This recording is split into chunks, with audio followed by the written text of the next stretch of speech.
back into the corridor and raced toward the third floor, ignoring Ernie's calls. Stopping in front of the empty classroom, he pushed open the door. Hermione stood before a rough wooden bowl, wand in hand, directing desks and chairs to shift and transform into wooden planks of various shapes, stacking them around the container until it was complete. "The golden egg," Hermione said. Derek hung his scarf on the doorknob and placed the egg in the center of the container. "Water?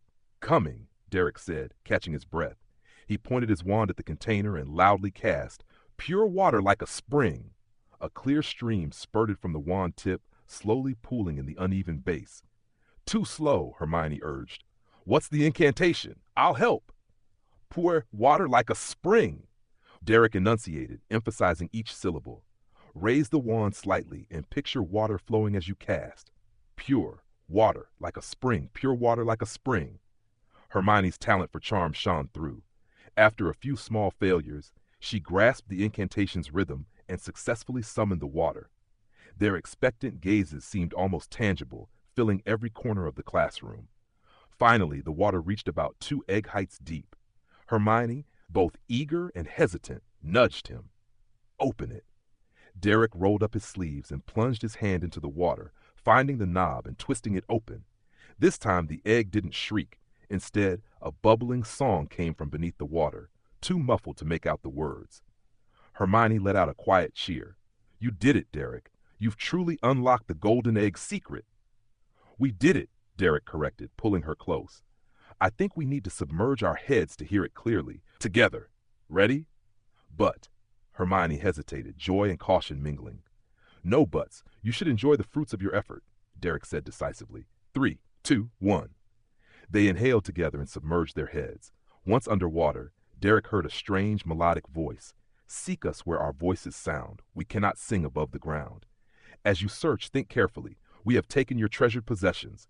You have 1 hour to find and reclaim what we stole. After that hour, hope is lost. It is gone forever, never to return." Derek surfaced, stepping out of the wooden container. Water dripped from his hair onto his robes. He wiped his face and looked at Hermione. "Did you hear it?" he asked. "The mermaid's song. Seek us where our voices sound." Hermione repeated with a smile, delight ringing in her voice. Then they both laughed aloud.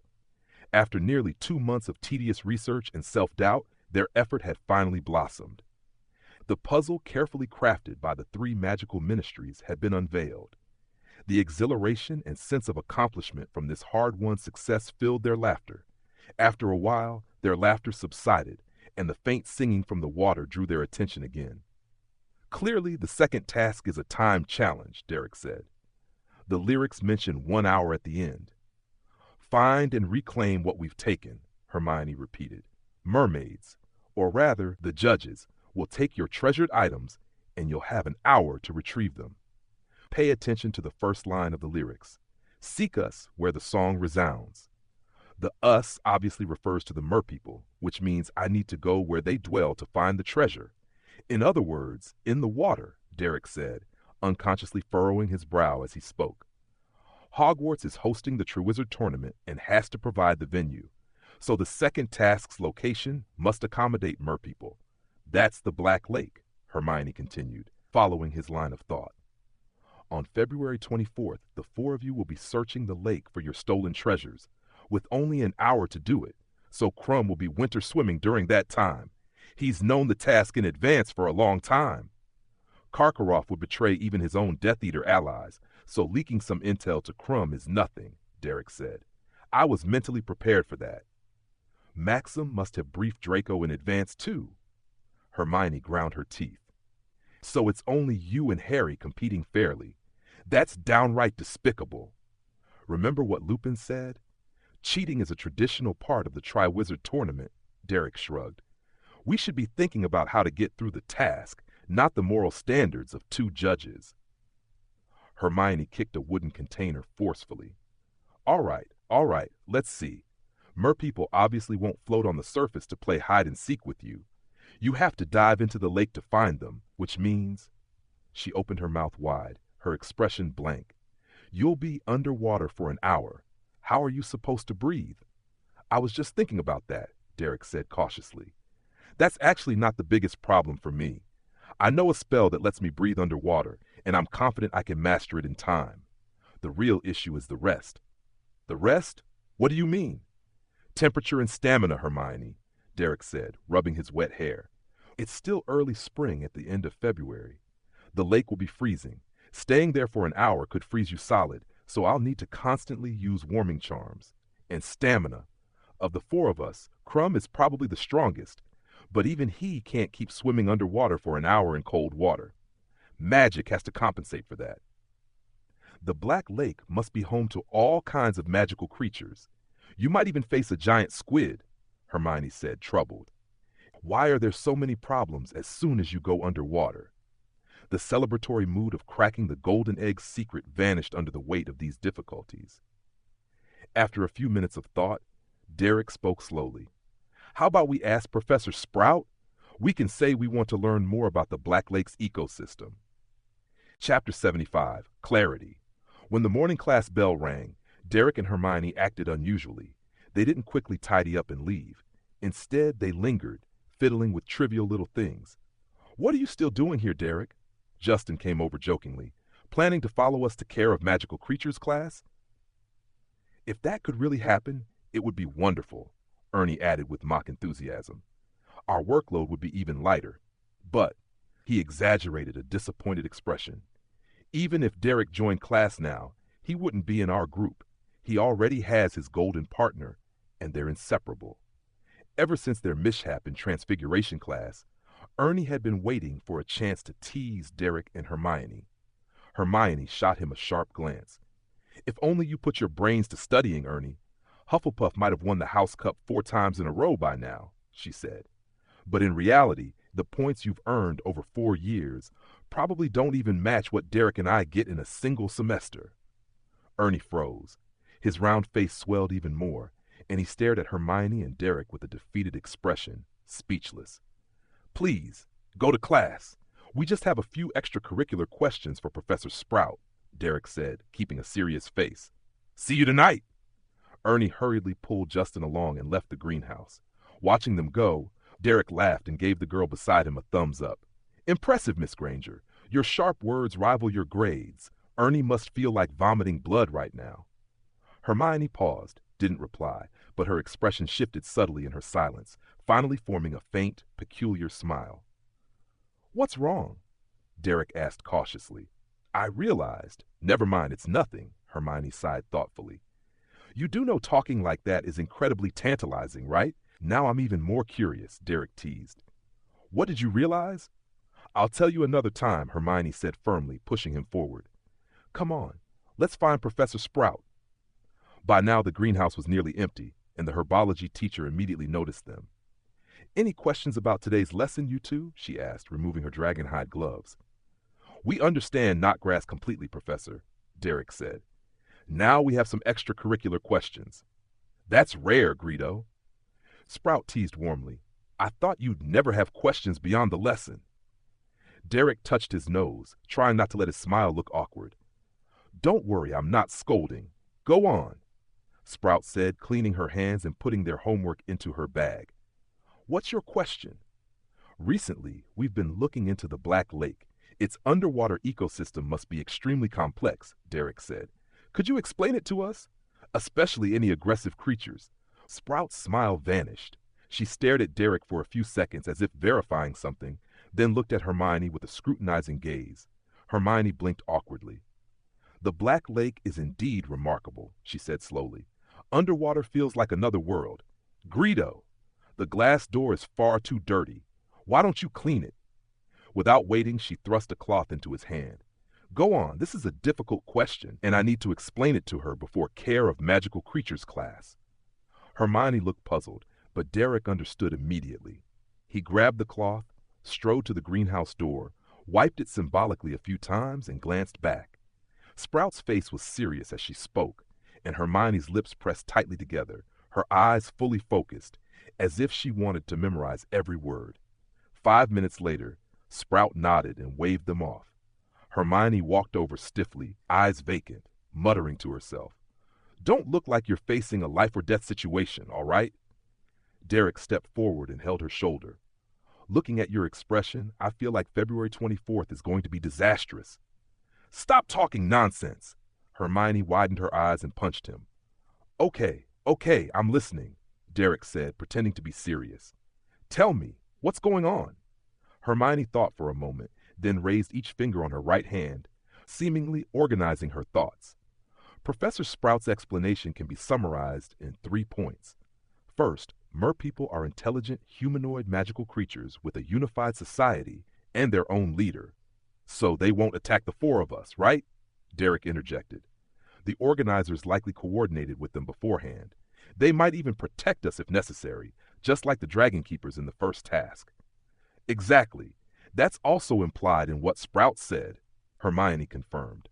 Second, the giant squid is large and appears dangerous, but it's actually gentle with low aggression.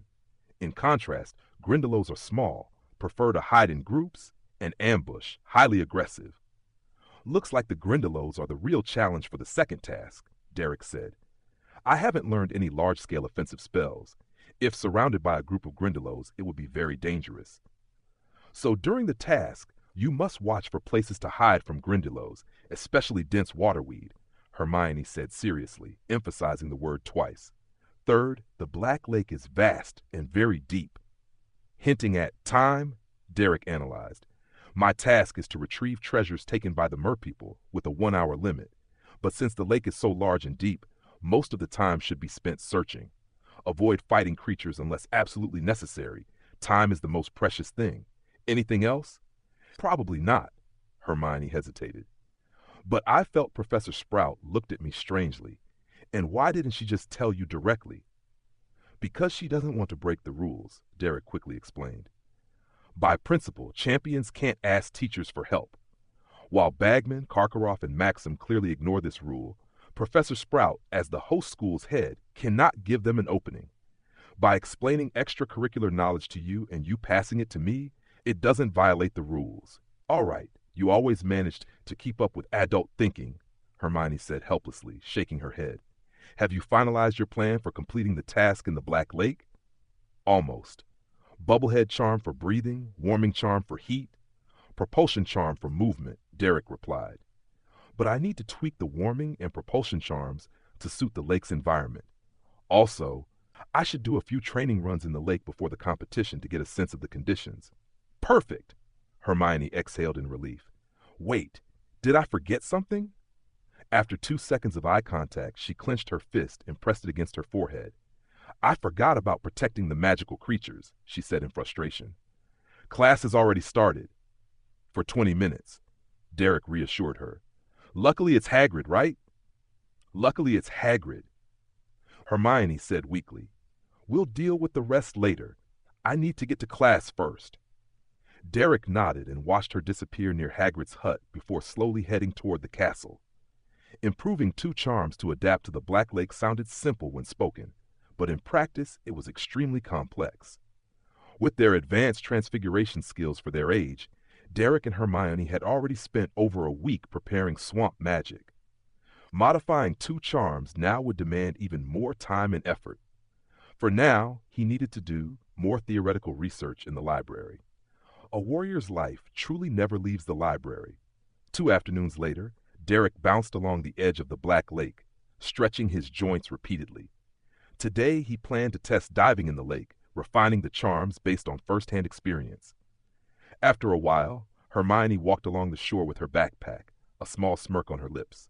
Success, he asked. Of course, Hermione said, lifting her chin. Hagrid already brought a small first-year boat nearby, so we can head onto the lake anytime. Then let's go. I'm warmed up, Derek said. What does Hagrid like? Once I finish the second task, I want to bring him a gift to thank him. Hagrid really likes dragons. He even hatched a dragon egg in first year, Hermione said, trying not to laugh. Can you get a dragon egg? Derek froze. I'll just give him fire whiskey. At least that's within my abilities. The sky was clear and the weather fine, golden sunlight spreading over the lake without glare, while a gentle breeze scattered flecks of green across the surface and distant grounds. Winter had faded. Spring was growing, just as it should be. Seated in the small boat, moving with the waves, Derek and Hermione set aside the main purpose of this Black Lake visit, delighting in the warm, inviting scenery. Winter at Hogwarts is really harsh, Hermione said, resting her chin on her hands against the boat's edge, smiling faintly. Classrooms and common rooms are fine, but the corridors are full of chilly draughts, Derek said, watching the lake breeze lift her hair with a smile. And Snape's potions classroom. The dungeon is freezing. Exactly. At the desks, flames boil the potions, and you have to watch the instructions on the blackboard. You're sweating from the work, but under the desk it's cold and damp, freezing your legs and feet. Honestly, she said, shaking her head with a laugh, how has Snape endured it all these years? Does being a potions teacher make him immune to the cold? He's Slytherin's head serpent. Maybe he even enjoys it, Derek speculated casually. But snakes hibernate in winter, Hermione pointed out, correcting his logic. I feel like the colder it gets, the more Snape sprays Neville with venom. True, but this is the wizarding world, young lady, Derek replied lazily. Professor McGonagall's animagus is a cat. Would you dare pet her fur? Pet Professor McGonagall's cat fur? Hermione froze, glancing cautiously left and right as if fearing the headmistress might appear and deduct 50 points. Then she kicked him. You're asking for trouble, saying that about McGonagall, she scolded. If the headmistress hears, what's there to fear? We're in the same boat. Derek laughed at her expression. Didn't you just agree that Snape is the head serpent? Hermione snorted and pointed at the lake. Enough talking. Let's go. The conditions look fine. Derek braced himself on the wooden board and stood, fixing his gaze on her. They shared a few seconds of eye contact, both laughing, before Hermione looked away in fluster. A few seconds later, seeing Derek still staring, her face flushed, she exclaimed angrily, Why aren't you moving yet? Stop staring at me. But I have to take my clothes off to get in the water, Derek said innocently. You don't mean. Before he could finish, Hermione's face and forehead flushed bright red. She spun around, turned her back to him, drew her wand, and glared fiercely. Now, into the lake! To avoid being magically shoved in, Derek just gave a silent, crooked smile. He stripped off his robe, hoodie, and pants, neatly folded them, revealing the fitted tank top and swim trunks he had underneath. A gust of chilly spring wind swept past, making his skin break out in goosebumps. All right. Derek took a few deep breaths of the icy air. A true champion faces the harsh realities of life and confronts the freezing lake. He crouched, braced his left hand on the edge, and lightly leapt, sliding into the water. Hiss! Despite being mentally and physically prepared, the icy lake shocked him nonetheless. Each ripple brushed against his skin, stealing warmth as if tiny knives scraped him, making him shiver violently. He loosened his grip on the edge and tried to swim in proper form around the boat. You're insane! No warming charm? Hermione leaned halfway over the side, horrified. Where's your wand? Here! Derek raised his right hand. Seeing Hermione lift hers, he quickly stopped her. No, I want to find my limits. See how long I can stay in the lake without protection. Hermione lowered her wand, her head tracking his movements, eyes full of concern. It was obvious. Physically and athletically, Derek was no match for someone like Viktor Krum, who might willingly swim in winter. He had never trained extensively, only maintaining some healthy habits through self-discipline. Last year's Quidditch made him stronger, but this semester, with no matches, he had nearly returned to his baseline. Nearly 10 minutes circling the boat had left his legs numb, each kick requiring maximum effort. He knew continued exertion would soon result in cramps. Roughly how long have I been in the water? He asked. About 8 minutes 30 seconds, Hermione replied. Want me to cast a warming charm? I'll manage. Derek aimed his wand at himself underwater.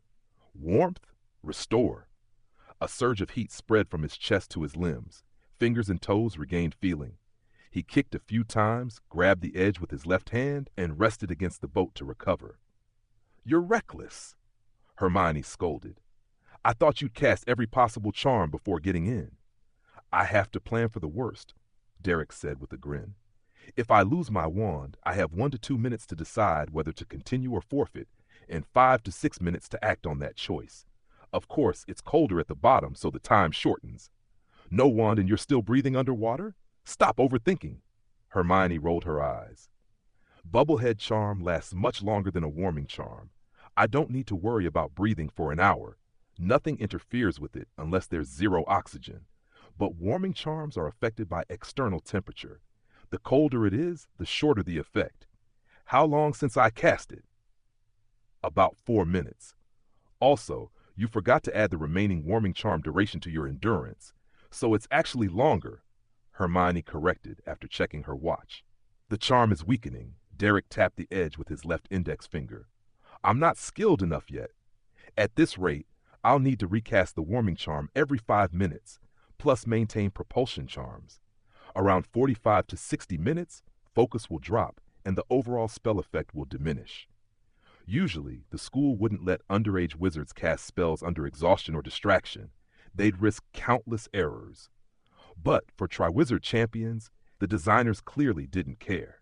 In such a confined, pressurized underwater environment, anyone would feel nervous, and constant spellcasting, searching, and potential combat would rapidly drain mental energy, inevitably reducing reflexes and spell effectiveness. We still have over 3 weeks to prepare, Hermione said calmly. And with refined spells, you'll master them faster and better. Remember the bog transformation? We took a week to create it. You mastered it in half a day, right?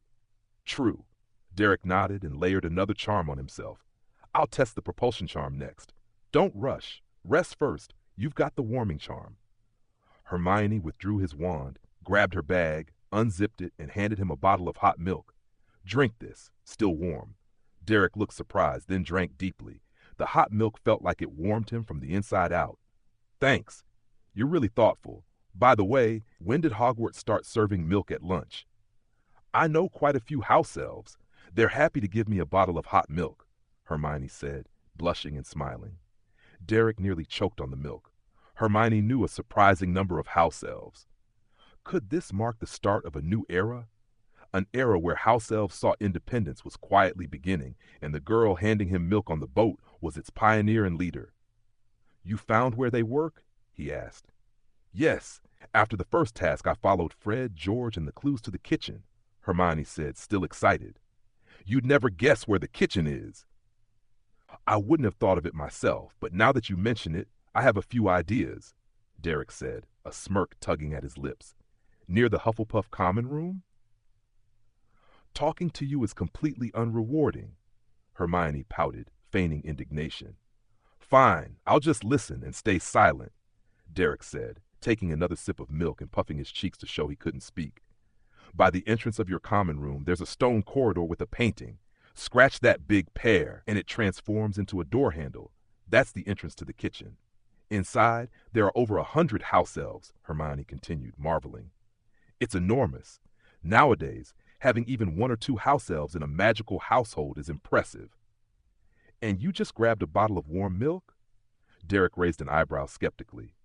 You didn't promote your house elf rights agenda at all? I did, but they ignored me completely, like I was rambling to myself. Hermione shook the boat gently. That's why I'm only telling you now. You'll probably say I've been wasting my effort on some hopelessly thankless task. Having a goal, a dream, a pursuit, that's a wonderful thing, Derek said after a pause. In the future, you'll probably look back and think you were naive and foolish, but it's this string of foolish acts that shapes a stronger you. Besides, how will you know the result if you never try? Hermione looked at him, both surprised and delighted. You're actually supporting me now? Yes, though I still think the chances of success are slim. Derek shrugged in the water. Hermione pretended not to hear the doubt in his words. As of today, at last, there's someone who truly understands this great cause, she said happily. We will definitely succeed in liberating them. Watching this normally serious Hermione acting endearingly foolish, Derek smiled faintly. At the same time, he made a decision in his mind. After completing the second task, regardless of whether he had gathered evidence, he would go to Headmaster Albus Dumbledore's office and lay out all his thoughts and suspicions about the Triwizard Tournament. He would do everything he could to take responsibility for his actions. Oh, so you still want to hear it? Of course I do. Hermione puffed out her cheeks, fuming. Yesterday, you said Professor Dumbledore paid a house elf named Dobby 1 galleon per week, Derek began. There are 52 weeks in a year, so each house elf earns 52 galleons annually. Assuming Hogwarts has 100 house elves, that's 5,200 galleons per year. Enough to buy roughly 520 Cruikshanks, got it? I don't get it, Hermione admitted honestly. All right, let me clarify. Derek rubbed his temple. 1 galleon is roughly 5 pounds. That means 5,200 galleons equals 26,000 pounds. Because of your suggestion, the school would spend an extra 26,000 pounds each year. Do you think that's feasible? Hermione furrowed her brows slowly. From your perspective, spending 26,000 pounds to help house elves seems worthwhile, but the people in charge of finances might not agree, Derek explained patiently. Food, fuel, teacher salaries, classroom supplies, all essential expenses. If you were managing the budget, would you rather spend on house elves or these critical areas? Hermione opened her mouth, clearly wanting to argue. Derek could almost predict what she was about to say. Of course, Dumbledore could authorize it, but the school isn't his personal property, and he won't always be headmaster. Imagine once he retires, a new head would certainly halt the spending. There's no return on investing 26,000 pounds. But at least the elves get respect, Hermione persisted. They understand they earn their wages through work. Do they? Derek questioned. I'm sure they just hoard it, not spend a single penny. I doubt the concept of spending even exists in their minds. Hermione straightened up, raising her eyebrows, glaring fiercely. Which side are you on, anyway? She asked sternly. I'm helping you solve the problem, Derek quickly said. Your approach is a bit off track. Tackling it from the wizarding mindset will be easier. How so? Hermione dipped her quill in ink and unrolled a fresh piece of parchment, her gaze locked on him as if taking meticulous class notes. Derek was momentarily speechless. He felt both frustrated at his own choice and secretly amused by Hermione's hit a wall but won't back down determination. Pain and pleasure intertwined, he realized. Thankfully, Harry rescued him. He dashed into the library, arriving at their table in a rush. Now's a good time? I have something important to tell you. 2 weeks ago, you said you'd already figured out the golden egg, Hermione exclaimed. I just needed to clarify a bit. Is that so wrong? Harry snapped. Forget the egg for now. That's not the point. The point is what I need to tell you about Snape and Moody. Is that so? Hermione stood in the center of their usual empty classroom, her tone icy. Tell me first, how exactly do you plan to stay under the Black Lake for an hour? Huh? Harry froze. Better listen to Harry about Moody and Snape first, Ron interjected, feigning curiosity. Did Moody beat up Snape in the middle of the night? Or did a Peeves prank hit sin? His voice lowered under Hermione's scowl. Do you realize you're in a life-risking competition, Harry? Hermione shouted. What's the point of lying to me? You've wasted 2 or 3 weeks we could have spent helping with the egg. Stop it. You've been holed up in the library with Derek all this time, Hermione, Ron pointed out bluntly. Hermione's face flushed purple-red within seconds. Cough, cough. Time's short. Let's not waste it arguing. Derek stepped in as peacemaker. Let's hear about Harry's night, all right? He gently patted Hermione's arm. She pulled a chair, sat down, hugged her arms tightly, and hummed softly. Harry, eager to share, immediately began. Where was I? After figuring out the golden egg in the dormitory bathroom, I was too excited to sleep, so I took out the Marauder's map. Who told you that? Derek asked. Told? What? Harry replied. It took Hermione and me 2 months to crack the golden egg by chance, Derek smirked. Harry, don't tell me you just randomly thought to put the egg in water. Bagman, Harry answered. When he saw me on the first floor, he dragged me under the stairs and started explaining the egg's secret. You did exactly as he said? Hermione said, furious. Not at first, but then I thought, just put it in the water. What could go wrong? Harry said irritably. Are you even listening to me? Ron put a finger to his lips, shushing, while Hermione rolled her eyes. The map shows Bartemius Crouch is in Snape's office. The 3 of them widened their eyes in unison. Percy and Bagman both said he was sick, didn't they? Hermione lowered her voice instinctively, as if afraid some invisible ghost might overhear. What's he doing sneaking into the castle at night? Yeah, I wanted to know what he was doing in Snape's office, so I got out of bed with the map and the invisibility cloak, Harry said. Nighttime wandering, huh? Truly a tradition. Gryffindors really have initiative, Derek said, nodding and then shaking his head. Sounds like Hufflepuff doesn't have any night wanderers, Ron complained. On the way, I kept an eye on Crouch's location and accidentally ran into Snape. Harry raised his voice. He realized I had the invisibility cloak and tried to catch me on the spot, but Moody appeared, probably also on patrol. He went on, recounting in detail the tense exchange between Moody and Snape in a corridor earlier that morning, ending with Moody using his magical eye to see through the cloak and borrowing the map from him. What exactly is Crouch up to? Hermione asked. Feigning illness, skipping the Christmas ball, yet wandering the castle in the middle of the night and sneaking into Snape's office. It's all rather suspicious. Isn't the point that Moody also searched Snape's office? Ron said, eyes shining with excitement. Moody isn't just watching Karkaroff at Hogwarts. He's keeping tabs on Snape too, right? The part I'm concerned about, Derek said, is that you lent the Marauder's map to Moody? Yeah, what's wrong with that? Harry said, confused. He's a suspect in my mind. Derek sighed, exasperated. You just handed such an important map to him? Who knows? He could be using it to watch us right now. Maybe Moody thinks it was Snape who put our names in the Goblet of Fire, Ron retorted. He's an Auror. Using the Marauder's map makes sense for keeping an eye on Snape. I don't care what Moody thinks, Hermione supported Derek's point. Dumbledore isn't easily fooled. Look at Hagrid and Lupin. Even if Snape was once a Death Eater, Dumbledore trusts him, which means there's nothing wrong. You just always assume Snape's up to no good, Ron. You just don't like Crouch because he abandoned the house elf Winky, Ron shot back. Watching Hermione and Ron squabble over Moody, Snape, and Crouch, Derek pressed a hand to his temple in frustration. At that moment, he desperately wished the art of mental clarity could instantly reach its peak, allowing him to find the single thread in this suddenly complex, then simple, tangled mess and pull it out, advancing without fumbling in the dark. But sadly, that was clearly impossible. Lately, Hermione had been extremely busy. As a girl who loved reading and learning, the library was her paradise. Yet after countless high-intensity nights, even she felt a bit worn out. Towering shelves stretched endlessly, suffocating her, and when her mind grew restless, the pain of being lost among the books only multiplied. The clock ticked, but the book she truly needed remained out of reach. She had felt similarly when studying with Derek, endlessly checking references while unraveling the secret of the golden egg. Fortunately, through diligence, effort, and a bit of Merlin's favor, the two had overcome it together. Now, she faced almost the same situation from weeks ago, helping her friend Harry figure out how to survive underwater for an hour. Honestly, Muggle stuff seems really reliable. Why don't we try the summoning charm again?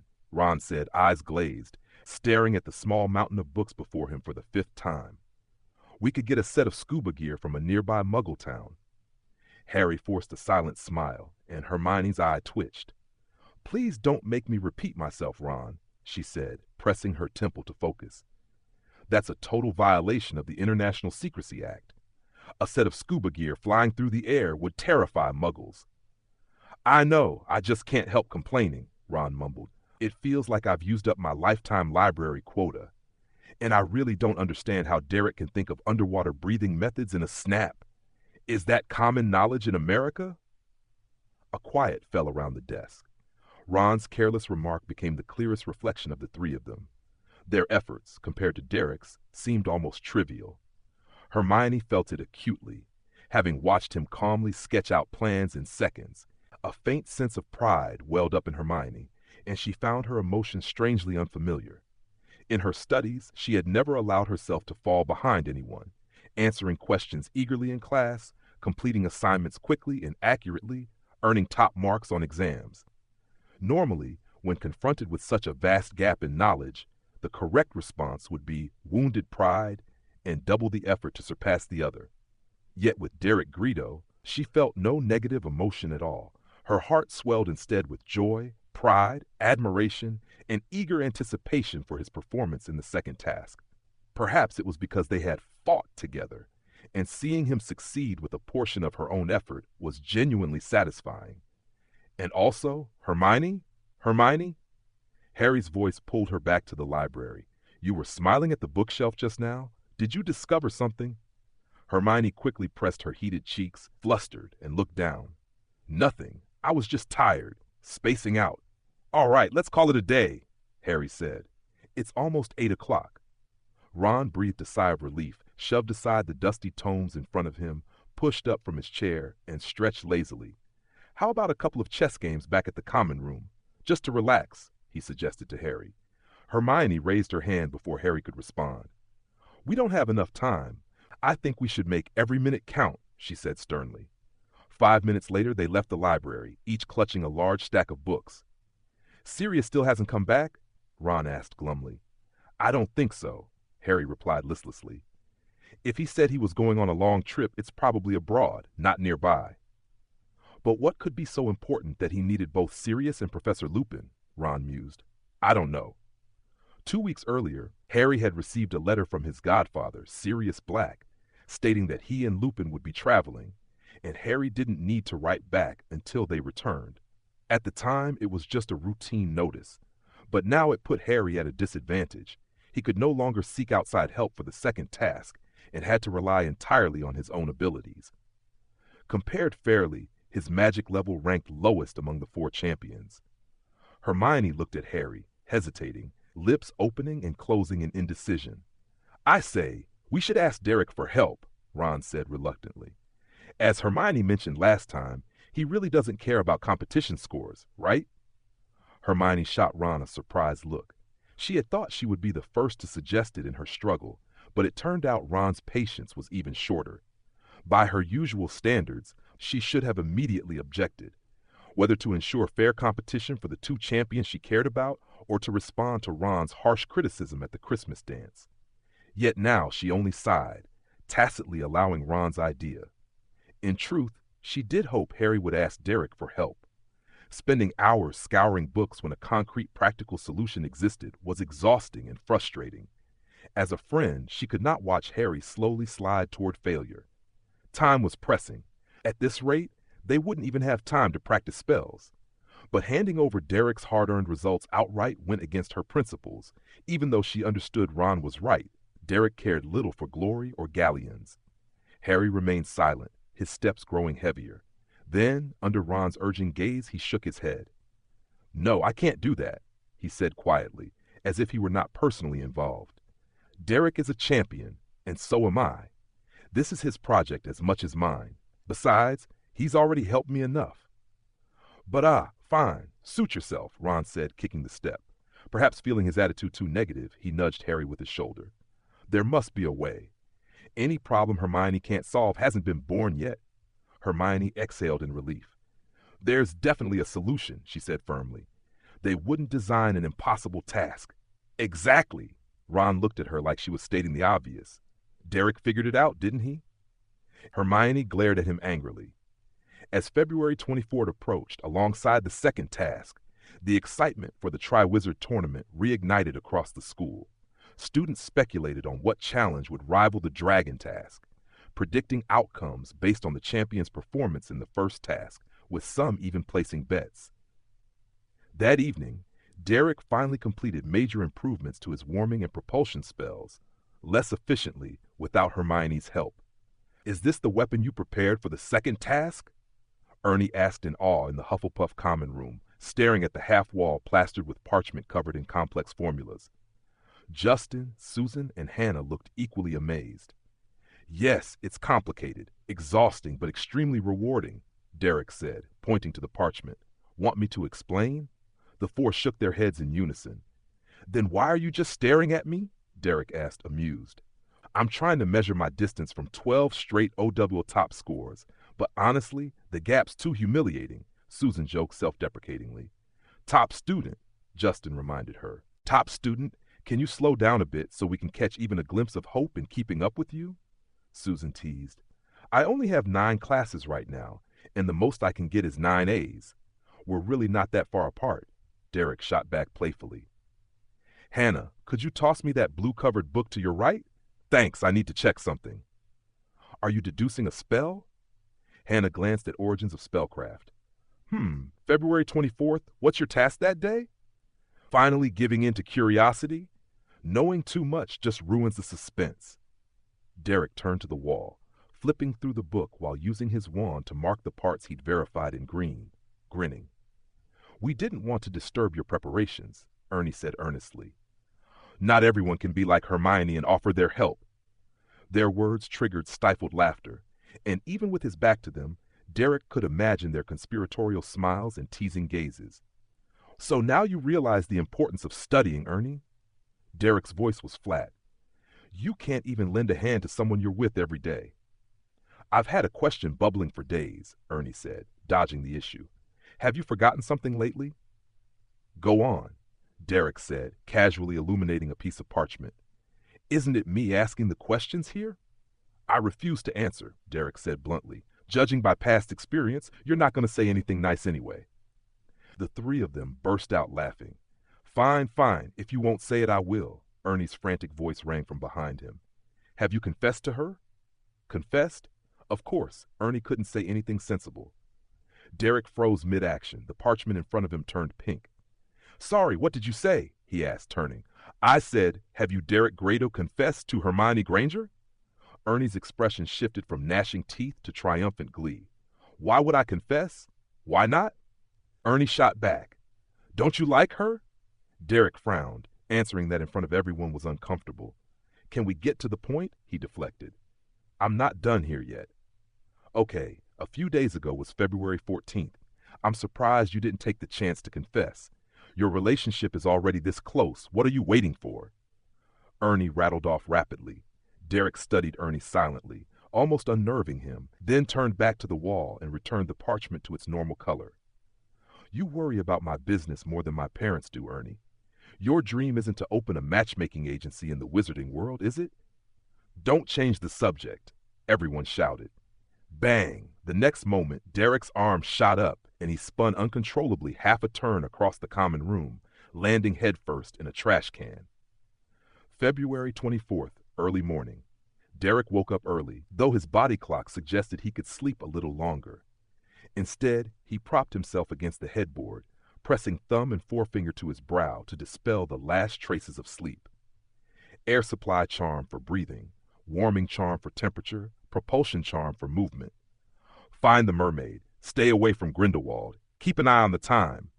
He ran through the plan in his mind, ensuring no fatal gaps remained.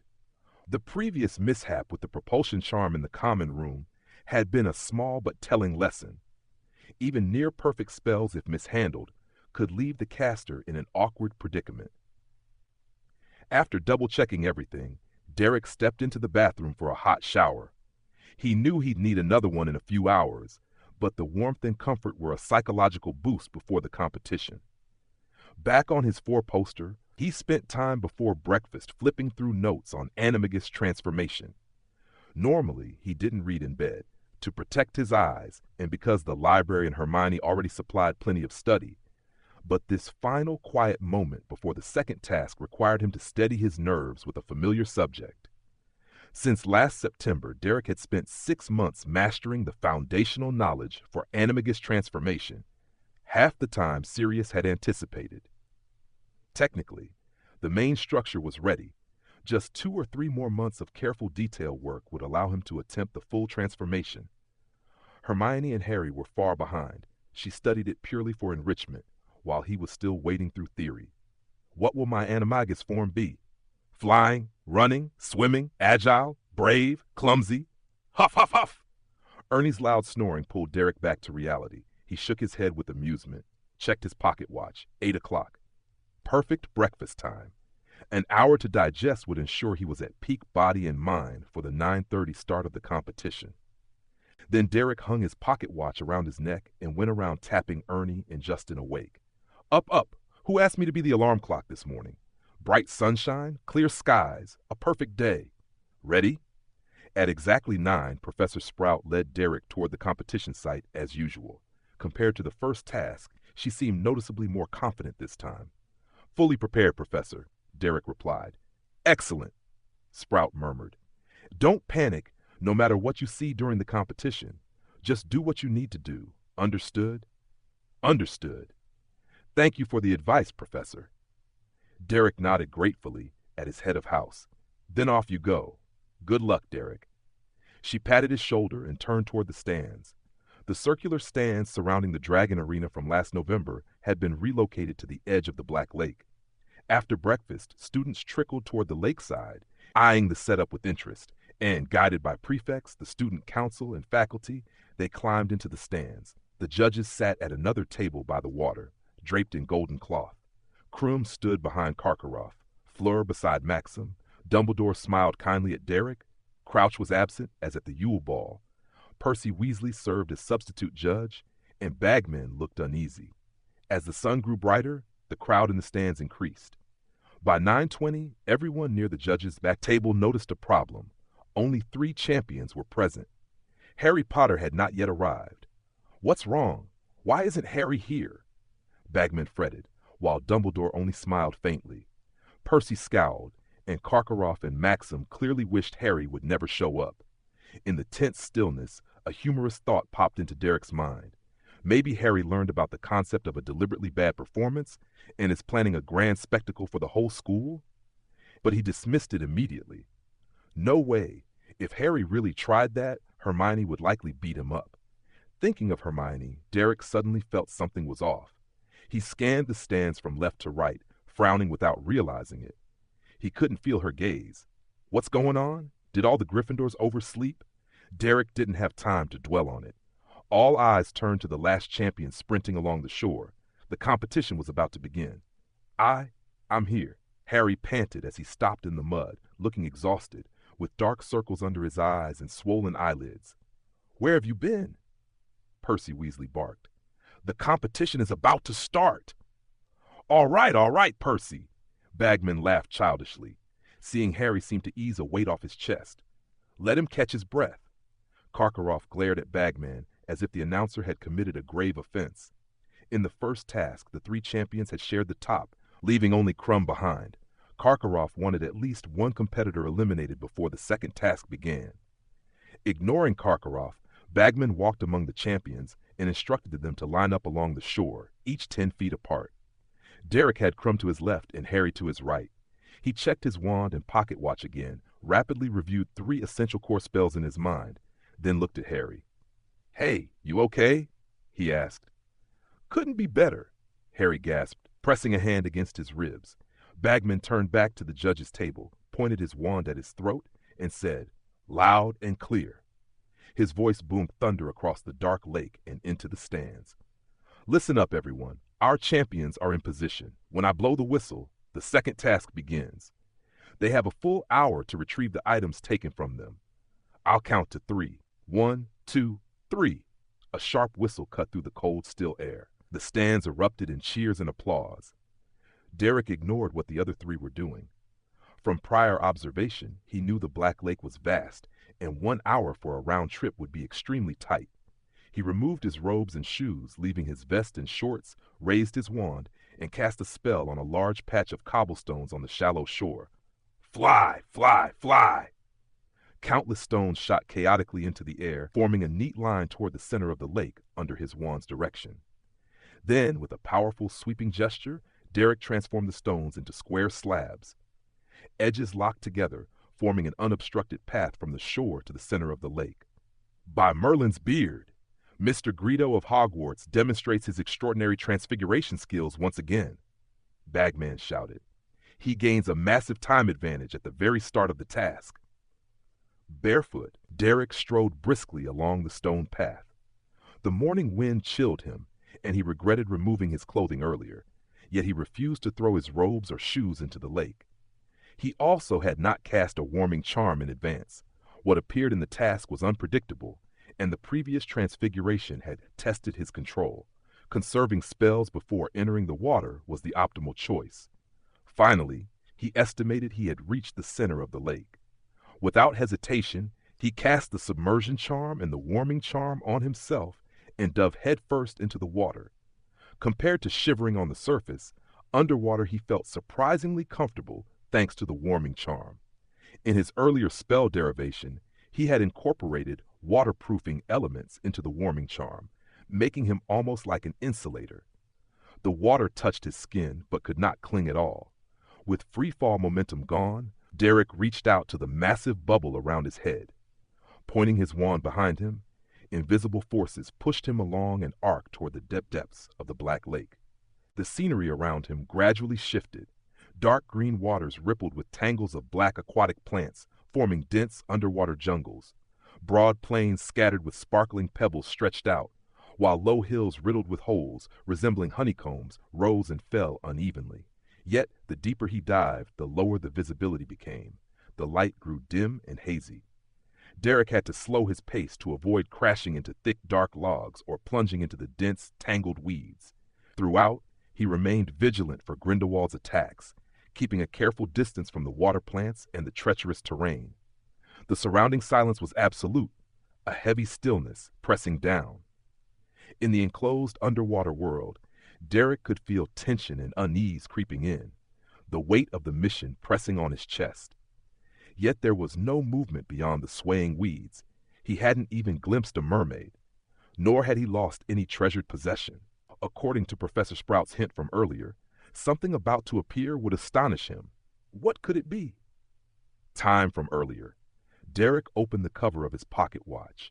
He had enchanted it against water beforehand, and it now displayed the precise time, 9:56. In such oppressive surroundings, it was easy to feel as if time had stopped. He had thought at most 15 minutes had passed. I must speed up. Luckily, I'm near the lake bed now, with no obstructing terrain, or it would be troublesome, Derek muttered, chanting a spell as he surged forward, stirring black vortices over the muddy expanse. 10 minutes later, he finally heard the sound he had been waiting for, the mermaid's song. Chapter 80, The Second Task, Part 2. Only 1 hour remained, to locate and retrieve what we had taken. Underwater, the song was a bright beacon. Derek flipped open his watch. 10:06, leaving 24 minutes until the final deadline. He layered on another warming charm, flicked his wand, and increased his speed further. Suddenly, rough stone dwellings rose from the murky waters, speckled with algae. Behind darkened windows, creatures exactly as Newt Scamander described peeked out. Derek knew he was in the right place. He glided lightly above each dwelling, following the mermaid's song. Do not dawdle. Half the time has passed, or what you seek may rot here. Derek sped onward, scanning the surroundings. The stone homes multiplied, some with tiny gardens.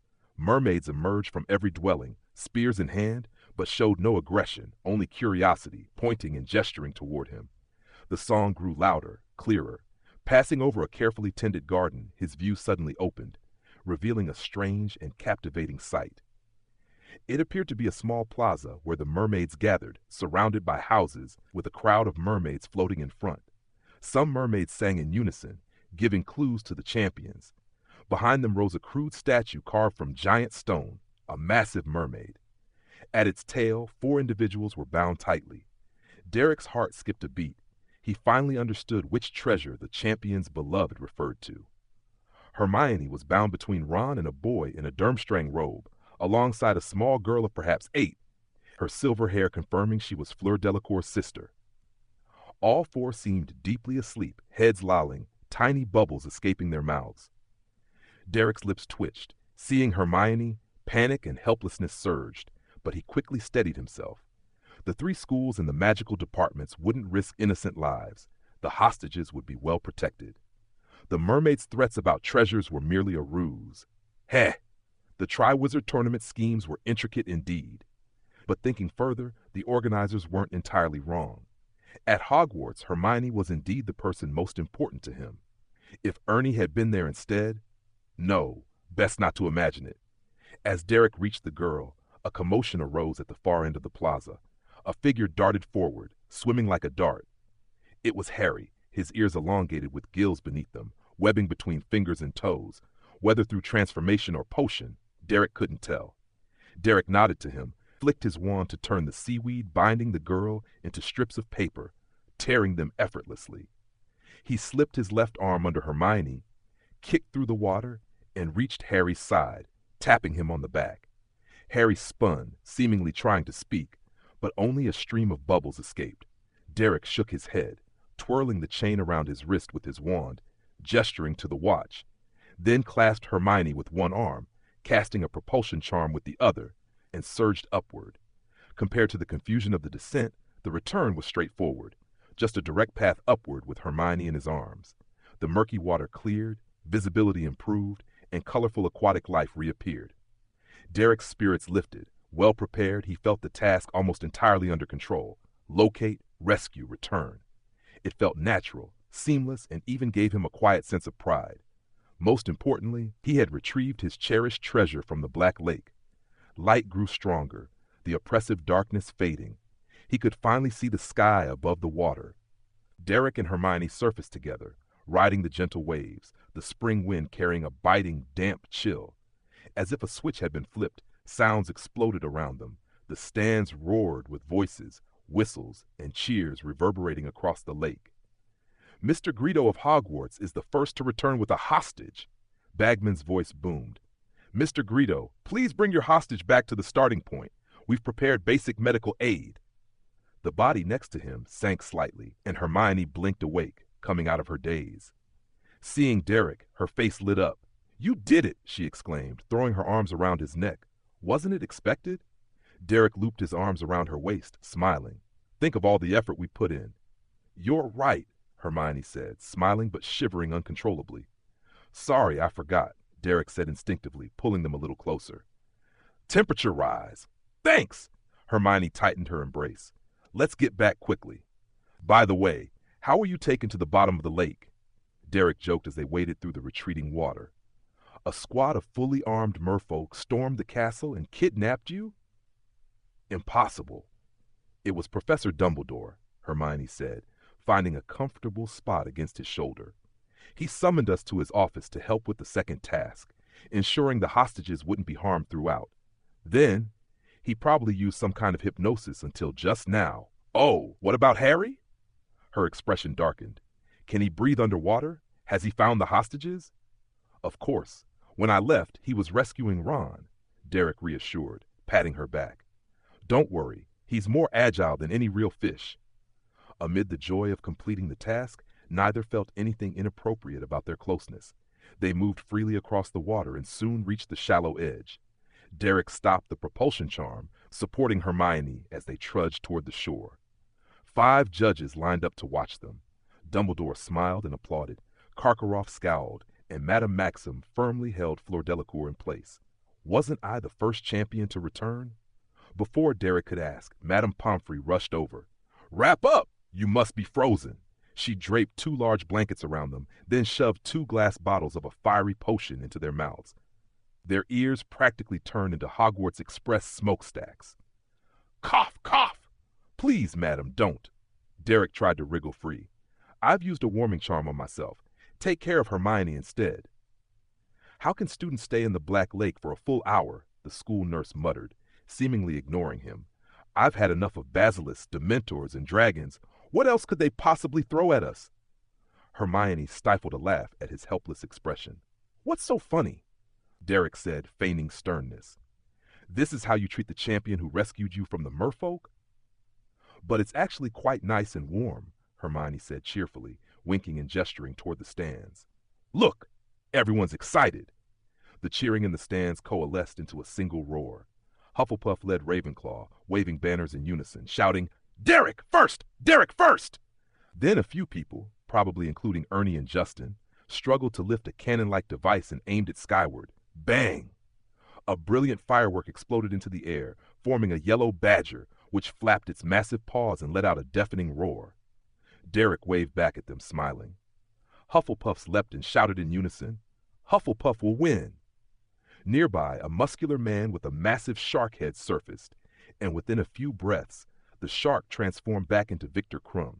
He struggled ashore, dragging his classmate from Durmstrang behind him. Madame Pomfrey, seeing Derek and Hermione in good condition, grabbed 2 more blankets and hurried toward Krum. What about Harry? Hermione asked anxiously. You said he'd be second to return. He should be coming, Derek said, scanning the lake. Harry reached your location almost simultaneously with me, unless something unexpected happened. He swallowed the rest of his sentence, reading her expression. Krum, did you see Harry at the bottom of the lake? Harry Potter, I mean. Hermione asked eagerly as Krum was led to them by Madame Pomfrey. After glancing at Derek, Krum gave a simple answer. I did. When I arrived, he was already there. And then, Hermione pressed, he stayed there, didn't move as if waiting for someone. Why? Derek realized what had happened. Harry probably took the merfolk's lyrics literally, he explained. He thought that once an hour passed, the hostages could never be recovered, so he